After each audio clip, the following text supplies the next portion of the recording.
Depois de passado um mês sem receber notícias de Ana, Eduardo, desesperado e ávido por informação, decide ir atrás dela. Ele teve que tirar um pouco de seu tempo corrido para encontrá-la no mesmo lugar de sempre, embaixo da árvore de flores amarelas. Ana, eu sei que você está magoada comigo. Eu falei com você. Eu sei que eu deveria ter aparecido na coroação e pedido sua mão em casamento. Não teria ocasião melhor, mas um imprevisto aconteceu e eu não pude ir. O imprevisto que Eduardo se referia era o fato de que, em sua mente, ele ter se deitado com Emily. Ana estava de costas e sequer o deixava tocá-la. Quando Eduardo dava um passo para se aproximar, ela dava 2 passos para se afastar. Ele percebeu e respeitou seu espaço. Eu não consigo entender. O senhor sempre me disse que estava apaixonado por mim, queria se casar comigo, me encheu de esperanças. E chega a hora de pedir a minha mão em casamento, o senhor não aparece. Imagina a minha cara como que ficou perante todos quando eu vi o seu irmão mais novo entrar no seu lugar. Eu entendo o seu ponto de vista, mas não se preocupe, faremos outra cerimônia, se desejar, maior do que a minha coroação, para anunciar a todos sobre o nosso casamento. Ela, já não aguentando manter distanciamento de Eduardo, se vira para ele e pergunta: o senhor promete? Sim, eu vou mandar fazer uma festa para anunciar nosso casamento tão majestosa que ficará registrado na história. Eu quero que todos saibam o tamanho do meu amor pela senhorita. Ana sorri de felicidade e corre para abraçar Eduardo. Porém, no momento em que ele a abraçava, seu semblante se fecha. Ele fica preocupado, pois se lembrou de Emily. Embora Eduardo tenha se certificado naquele encontro que sua amada não ficou sabendo de nada, e isso de alguma forma o tranquilizou, ele sabia que precisaria entrar em um acordo com Emily, só não sabia como e nem o que iria dizer quando ficasse de frente com ela. Mas, trazendo seu pensamento de volta a Ana, Eduardo e ela fecham aquela manhã com beijos apaixonados. Enquanto isso, Emily também estava preocupada, pois Eduardo, agora rei de Winterville, não havia entrado em contato com ela. Já ia completar quase 2 meses do episódio na coroação e até aquele momento nenhuma notícia sequer ela tinha dele. Henrique, eu estou preocupada. Eduardo até agora não se manifestou em me pedir em casamento. Ela conversava com o criado na cozinha, comendo uma maçã e andando de um lado para o outro.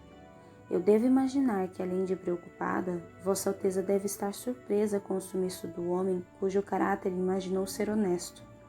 Surpresa? Eu não estou. Eduardo é homem, o que mais eu poderia esperar dele? Confesso que a minha primeira impressão foi de que ele fosse um homem honrado e responsável, mas pelo jeito eu me enganei, né? Deve ser tão sujo quanto os outros. Naquele instante em que Emily terminava de falar, um dos empregados do palácio entra na cozinha e lhe entrega uma carta com o selo real de Winterville. Ela rapidamente abre e constata que a carta era do rei e ele pedia para ela ir até seu palácio principal. É dele, Henrique. A carta é de Eduardo e ele me pede para ir até seu reino para conversarmos. Eu acredito que é agora que ele vai me pedir em casamento. Emily diz e sai da cozinha sorrindo. Ela praticamente manda arrumar suas coisas e no mesmo dia parte para o reino de Winterville. Quando ela chega, não perde tempo em ir na cidade e comprar vestidos luxuosos e joias raras e caras, como costumava fazer. Ela vai direto para o palácio se encontrar com o rei. Eduardo, como sempre, estava resolvendo problemas pertinentes a Winterville e seus reinos subordinados, mais especificamente tendo uma reunião com os comandantes de seu exército, para resolverem o que iriam fazer acerca das conquistas territoriais recentes. Mas quando o criado avisou Eduardo que Emily estava à sua espera, ele decidiu prolongar mais a reunião, até ter que, digamos, coragem para falar que não iria se casar com ela. Emily também, como sempre, não aguentando esperar, entra na sala do trono sem ser anunciada e se aproxima da mesa redonda, onde Eduardo e os comandantes de seu exército estavam reunidos. Vossa Majestade, bom dia. Eu vim para termos aquela conversa. O senhor sabe muito bem do que se trata. Ela cruza os braços e ele fica indignado. Não esperava essa atitude petulante. Senhorita, como ousa entrar nesta sala sem ser anunciada? e ainda mais no momento em que eu estou tendo uma reunião com os comandantes de meu exército. Ele responde com voz firme e embravecida. Bom, pelo que me consta, a porta não estava fechada. Eu presumo e aconselho que, se a vossa majestade não quer ser incomodado, deve trancá-la. Naquele momento, todos olham para Eduardo surpresos. Quem era aquela mulher que ousava perturbá-lo e ainda lhe proferir palavras irônicas? Retire-se imediatamente deste lugar, senhorita Emily, ou vou mandar prendê-la. Esta foi a resposta que Eduardo deu, porém Emily começou a rir. Jura? Vai me mandar prender? E eu serei acusada do quê? De desacato à autoridade? Mas eu acho que isso é muito pouco. Desacato à autoridade é punido com multas, pelo que eu estou lembrada. Ela dizia isso porque já havia sido punida por Eduardo em uma de suas tentativas de conquistá-lo. Mas não se preocupe, se a vossa majestade quer um bom motivo para me prender, pois bem, eu vou lhe dar um. É só eu revelar a todos que estão aqui presentes o motivo da minha vinda até este reino e da minha impaciência. Eduardo arregala os olhos naquele momento. Ele não queria que ninguém, de forma alguma, soubesse o que havia acontecido entre os dois. Ele temia que boatos fossem parar nos ouvidos de Ana. Ou o senhor vem falar imediatamente comigo, ou eu revelo para todo mundo nosso segredinho. Eduardo respira fundo. Ele estava no seu limite, achando o cúmulo do absurdo aquela atitude desaforada de Emily. Porém, ele afasta a cadeira para trás e se levanta. Depois, indignado, se aproxima da jovem, pega no braço dela firmemente e praticamente arrasta para fora daquela sala. Ai, o senhor está me machucando, ela diz quando ele a solta com certa brutalidade, já fora da sala. Eduardo estava visivelmente nervoso. Escuta, senhorita, não podemos conversar agora. Eu estou resolvendo um assunto importante. É mesmo? Só que o problema é que eu também tenho um assunto importante para resolver com o senhor, vossa majestade. Eu não vim aqui à toa. Está querendo fugir de sua responsabilidade? Não é isso, é que... Ele olha no fundo dos olhos dela, daquela íris verdes e brilhosas, adornadas por aquela maquiagem pesada e que a deixavam tão bela. Mas não tem coragem de dizer a verdade, de dizer que escolheu se casar com Ana. Eu não tenho todo o tempo do mundo. Anda, diga logo o que o senhor quer me falar. Emily diz, já desconfiando da resposta de Eduardo. Esse assunto é muito delicado para tratarmos em um corredor. Espere eu terminar a reunião, depois nos falamos. Não, vamos falar disso agora. Pela sua expressão e comportamento de quem quer fugir da responsabilidade, eu já imagino que não irá se casar comigo. Exatamente, eu ia te contar, mas estava tentando encontrar as palavras certas. Ah, e o senhor conhece palavras certas para tirar o chão de alguém? Emily diz, fingindo estar triste. Senhorita, eu não posso me casar com você. Eu não a amo. Eu não posso abrir mão de sua irmã por causa de um momento casual que passamos juntos.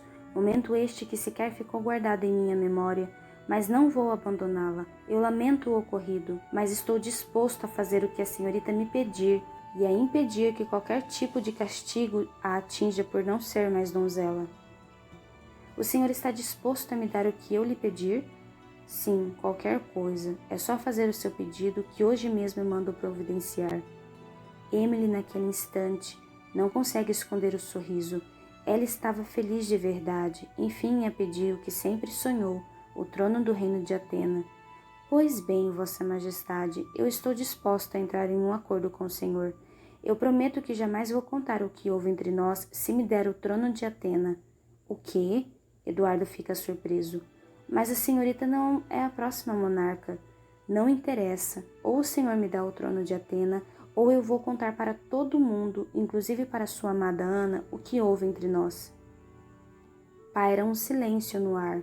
Eduardo reflete por alguns segundos. O que era o trono de Atena comparado a perder Ana? Além disso, o que Emily estava pedindo era uma migalha comparado ao que ele imaginou que ela fosse pedir. Embora, se ele fizesse isso, se ele desse a Emily o direito à coroa do reino de Atena, ele sabia que estaria indo contra as leis da monarquia, ainda mais coroando uma mulher e solteira, que não era a próxima monarca. Mas mesmo com todos os contras, Eduardo decide ceder. Está bem, senhorita, eu te darei o trono de Atena. Aquelas palavras soaram como um cântico para os ouvidos de Emily. Obrigada, Vossa Majestade. Obrigada, muito obrigada. Ela pega uma das mãos de Eduardo e começa a beijar. Eu desejo que o senhor e minha irmã Ana sejam muito felizes juntos, que seu casamento com ela seja coroado com a magia do amor genuíno. Após dizer isso, ela solta a mão de Eduardo e vai embora. Ele franze a testa, observando-a se distanciar. Ficou surpreso com aquela ligeira mudança de atitude da princesa. De uma jovem aborrecida e petulante, ela se transformou em uma jovem agradecida e amável, capaz de dizer palavras belas. O fato era que agora ele havia se livrado de Emily. Ainda estava com a consciência pesada, porque em sua cabeça ele havia tirado a castidade dela, e portanto, como um homem honrado, deveria se casar com Emily. Mas quem iria condená-lo de apenas estar querendo ser feliz ao lado da mulher que verdadeiramente amava?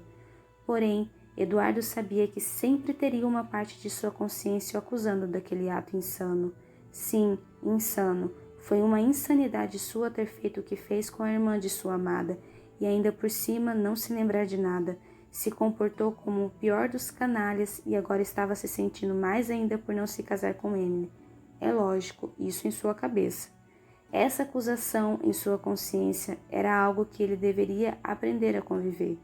Mas Emily voltou para seu reino como uma enorme satisfação. Agora, para todo lugar que olhava, ela já se sentia dona e proprietária.